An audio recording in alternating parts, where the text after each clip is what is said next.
Halo pemirsa Unhas TV, senang sekali saya Zara Sabita Suceng dapat kembali menjumpai Anda dalam Unhas Daily. Dalam beberapa menit ke depan, kami akan menyajikan berita-berita teraktual hanya untuk Anda. Universitas Hasanuddin berkolaborasi dengan Bank Tabungan Negara berhasil menggelar launching kapal pendidikan Unhas Explorer pada 15 November 2023 di Cafe Ombak dan Pulau Kayangan. Seperti apa detail kapal Unhas Explorer yang baru pertama kali di-launching dan apa saja fungsinya? Berikut informasi selengkapnya untuk Anda. Ini kapal sebenarnya multifungsi ya. Jadi seperti apa yang saya sampaikan tadi bahwa kapal ini bukan hanya diperuntukkan untuk pendidikan tapi bisa untuk wisata, bisa untuk penelitian, bisa untuk latihan penangkapan ikan karena dilengkapi peralatan penangkapan ikan yaitu long line. Nah, jadi makanya interior kalau kita lihat di atas itu ada penumpang duduk, ada penumpang untuk tidur. Itu menunjukkan bahwa kapal ini bisa difungsikan dari berbagai fungsi. Ya, begitu. Panjang kapal ini hanya panjang total itu 19,75, lebar 4,3, tinggi 1,7. Kapasitas bisa memuat orang sampai, kalau muatan orang sampai 50 orang. Lihat tadi kan, sekian banyak masih bisa dan itu masih bisa naik muatan. Kemudian kapasitas khusus untuk mesin itu sekitar 2 kali 210 PS. Jenis mesinnya itu adalah Isuzu dan genset ada 2, satu yang 25 kPa khusus untuk menggunakan misalnya power yang besar, kita fungsikan itu, dan ada genset yang kecil tadi yang digunakan untuk menghemat energi. Selain daripada itu banyak peralatan navigasi yang lengkap di atas karena itu untuk dibutuhkan misalnya untuk riset, untuk mengindra laut dengan ikan misalnya seperti kedalaman fish finder, untuk memantau misalnya hambatan-hambatan di laut. Peralatan itu ada radio, radar. Tapi ini yang kita pakai masih standar namanya 16 nautical mile. Nah, kemudian yang tidak kalah pentingnya itu adalah kita punya fish finder itu cukup bagus. Itu sudah bisa mengindra kemana-mana. Kemudian radio juga dilengkapi dengan ada di samping UHF ada juga all band. Nah, dari segi keselamatan itu kita lengkapi juga alat-alat keselamatan. Ada 2 life raft yang kayak kapsul itu, masing-masing kapasitas 15 person per buah. Kemudian selain daripada itu kita punya baju life jacket itu sekitar 30-an. Ada juga kita punya yang kayak ban bundar itu namanya life buoy, ada 6 unit. Selain daripada itu ada, Anda lihat itu lampu-lampu yang ada di atas. Kalau seandainya ada sesuatu kita cari di laut, ada namanya lampu cari. Itu bisa digerakkan dari ruang kemudi. Bisa digerak-gerakkan di mana orang yang kita cari misalnya kalau ada di laut. Kemudian ada lagi lampu sorot. Lampu sorot itu dia punya kekuatan sampai 1000 watt.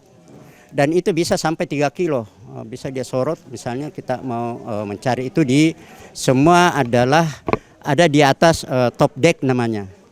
Nah, selain daripada itu yang radio all band dan lain sebagainya UHF itu bisa kita menghubungi ke darat, ke pantai kalau misalnya ada masalah. Jadi saya kira cukup aman digunakan. Biasanya suatu kapal yang aman ditumpangi itu adalah yang mempunyai namanya sekat kedap.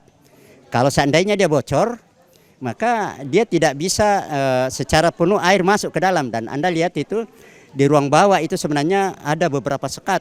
Jadi kalau seandainya ada satu tempat yang bocor itu masih aman. Karena itu dibatasi oleh sekat. Kemudian dari segi konstruksi, walaupun ini kapal kita tidak kelaskan, tapi sesungguhnya adalah mengikuti peraturan Biro Klasifikasi Indonesia khusus untuk kelas-kelas kapal.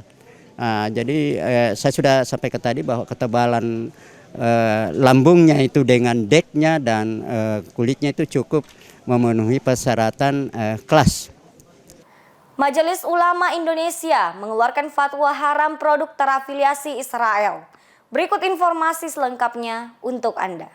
Majelis Ulama Indonesia atau MUI mengeluarkan fatwa nomor 83 tahun 2023 tentang hukum dukungan terhadap perjuangan Palestina. Keputusan tersebut ditetapkan di Jakarta 8 November 2023 lalu. Profesor Dr. Kiai Haji Muhammad Asrorun Niam Soleh MA selaku Ketua MUI Bidang Fatwa mengatakan pembelian produk yang berafiliasi Israel merupakan dukungan tidak langsung kepada tentara Zionis Israel. Bagaimana tanggapan pembina Kitab Palestina mengenai hal tersebut? Berikut wawancara selengkapnya. Jadi jangan kita melihat dari sisi yang sangat sempit, ya, di mana nanti mereka kerja dan lain sebagainya. Tapi kita juga harus melihat bahwa ini adalah momentum, ya. Produk-produk ini selain memberi kontribusi secara akumulatif kepada penjajahan Zionis Israel terhadap Palestina, ya, momentum boikot ini sejatinya adalah kesempatan bagi kita untuk menghidupkan produksi dalam negeri, ya.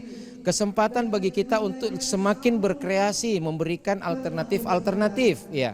Jadi jangan melihat hanya pada ruang yang sempit, tetapi luaskan pandangan kita bahwa ajakan boikot ini sejatinya adalah momentum untuk kita bangkit, termasuk bangkitnya ekonomi rakyat, bangkitnya ekonomi negara kita sendiri. Demikian.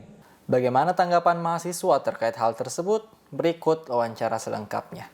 Jadi isu terkait tentang MUI itu mungkin saya pro, di mana hal-hal tersebut itu bisa meningkatkan UMKM kita sendiri dan memakai produk kita sendiri, dan untuk juga itu sebagai solidaritas kita terhadap Palestina, yaitu saudara kita, yang dimana itu juga sebagai bentuk kita bahwa kita itu masih bisa melawan Israel. Akan tetapi hal tersebut itu bisa menjadi suatu dampak yang dimana itu negara diplomatik Israel itu yang lain itu mungkin melakukan kerjasama. Jadi itu bisa mungkin mengganggu kerjasama antara Indonesia dengan negara Israel atau diplomatik lainnya. Jadi itu bisa membahayakan atau membuat renggan ini kerjasama antar usaha akibat isu MUI tersebut. Kayak misal McDonald dan lain-lain yang itu bisa mungkin memiliki ketegangan usaha untuk bisnis luar negeri. Baik, menurut saya itu kalau fatwa MUI itu saya lebih ke pro sih, karena mau bagaimanapun meskipun itu saya gunakan produknya sehari-hari, tapi karena mungkin hasil keuntungannya itu disumbangkan buat Israel, jadi itu sama saja kita mendukung secara tidak langsung. Jadi saya lebih ke kontra, Kak. Gitu. Jadi kalau setelah kontra ini, apakah Anda mengganti produk-produk tersebut, dan bisa dijelaskan lebih apalagi produk-produk tersebut itu kenapa harus diganti atau seperti apa tanggapan Kakak? Kalau untuk mengganti produk-produknya itu ya pasti saya ganti, karena pilihan buat produk itu bukan cuma yang di brand-brand yang terlibat aja gitu, masih banyak brand-brand lain yang mungkin tidak mendukung Israel dan ya bisa saja lebih bagus malah kualitasnya. Jadi produk-produk yang saya gunakan itu seperti sabun mandi, pasta gigi, dan produk-produk sebagainya itu ya kalau dia memang mendukung apa yang mendukung pihak-pihak yang salah, ya pasti saya ganti. Pemirsa, berita tadi sekaligus menutup perjumpaan kita hari ini. Terus saksikan Unhas Daily hanya di Unhas TV. Saya Zahra Sabita Suceng beserta kru yang bertugas pamit undur diri dan sampai jumpa.